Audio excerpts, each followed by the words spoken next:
Hey my friends, how is it going? Happy Teigen Wednesday, formerly Teigen Tuesday. If you did not see my Facebook post, I did go ahead and switch up my days because I wanted a more consistent filming schedule, and I just felt like Monday and Tuesday was just too close together. It just didn't sit right with me, so I went ahead and changed it. And I finally made a decision on my third day, which is going to be Fridays. I will play around with that later on, but for now I am just going to do another cookbook, and it is the Snoop Dogg cookbook From Crook to Cook. I'm going to show you guys. I forgot to mention that this was a gift from my bestie Daniel. Thank you for the best Christmas gift ever. It is so funny.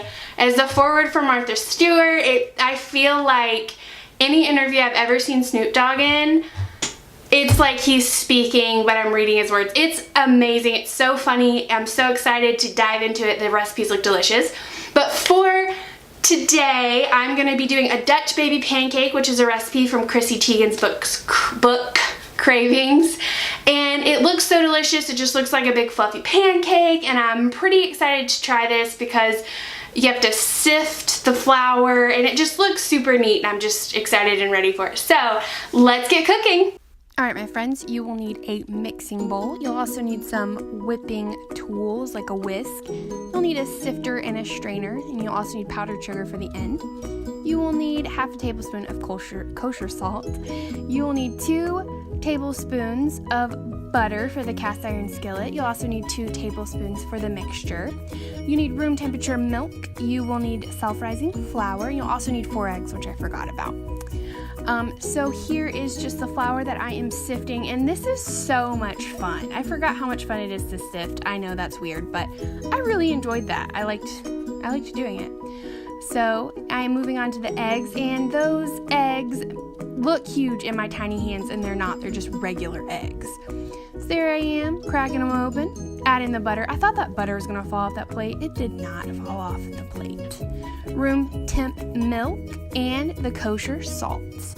Now I'm just whipping this all up, and I thought for sure I would not need a blender, which she called for in the recipe or in the instructions. And I was like, nah, I got this. My hands are fine. As you can tell by me changing positions, they were not fine. My hands got tired, so please use a blender. And next time I will also use a blender. I think it'll be way better. Look how fast I whipped that up, guys. It's not like I used the speed button at all. Actually, I totally did use the speed button. I like that option. It's an illusion. Alright, now I'm just spreading out that butter on that cast iron skillet, making it nice and even. And here's just a shot of the skillet and pouring in the mixture. About to go into the oven, preheated at 475. That skillet is actually really heavy. I mean, duh, it's cast iron, but it's heavier than I thought. My signature thumbs up right here. Alright, and here I am. What a derp. About to get that out, and it was so pretty. I was so surprised at how pretty it was, but it really was beautiful. And here I am trying to be artsy and like show you guys the product, and I almost dropped it and can't center it, and also it was so hot. That was hot. Yeah. And here I am just showing you how beautiful and golden it is, and the steam coming off. It looks like a cake, which it's a pancake, but I was so proud of this little moment. And here I am again having some more fun with the powdered sugar that I pretty much throw off the side of the skillet. This was fun too. This was also kind of like sifting. It was a lot of fun. I was like making it rain confection sugar. Here's my favorite part of all of this. I am not supposed to use that kind of knife, or I think a knife at all, on a cast iron skillet, but for some reason this is my knife. That was the same knife that I was using to cut in the last video that I couldn't cut anything, and here I am again unable to cut anything. For some reason that's my go-to knife, and I think it's just a regular, very old steak knife, and for some reason it's just like my staple knife. I love it. Watch me struggle some more. Alright, you're doing so good so far, girl. Up, your arm's in the way, girl. That's right. Turn it around. Get a better grip on it. Keep going. Is she gonna get it? Yeah, I don't even know what I'm doing. I think I told myself, like, just like, try to cut a cute little piece. I think she's got it. You got it, girl? Yes. Yep, she's trying to one-hand it again. Me. Trying to one-hand it, and there you go. Still struggling. Forever struggling. My hands are just too small.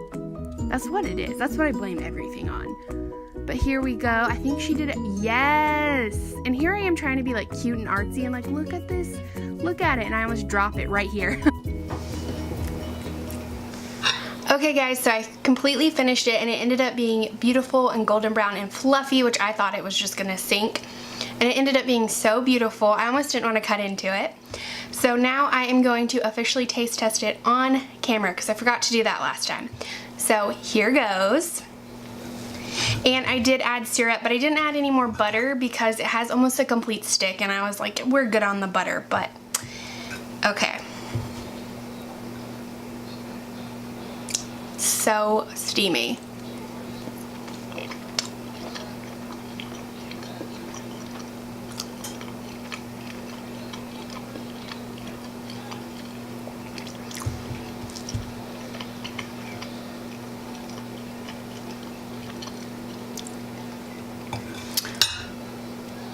Okay, so I was trying to really like enjoy that and figure out what flavors I was tasting. It is a little eggy, but I don't think it's the recipe. I think it was me. I was supposed to do it with a blender, and instead I was like, no, I can do it all by hand and it'll be fine. And I really do think a blender would have been way better.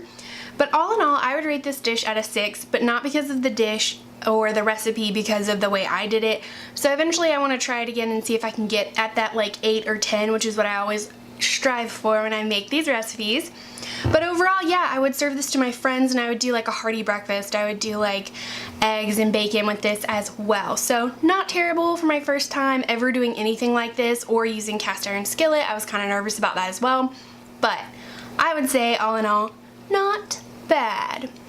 Thank you guys so much for watching, and don't forget I make I make videos every Monday, Wednesday, and Friday, so be sure to check that out. Please like and subscribe, and leave a comment below and tell me whether you prefer waffles or pancakes.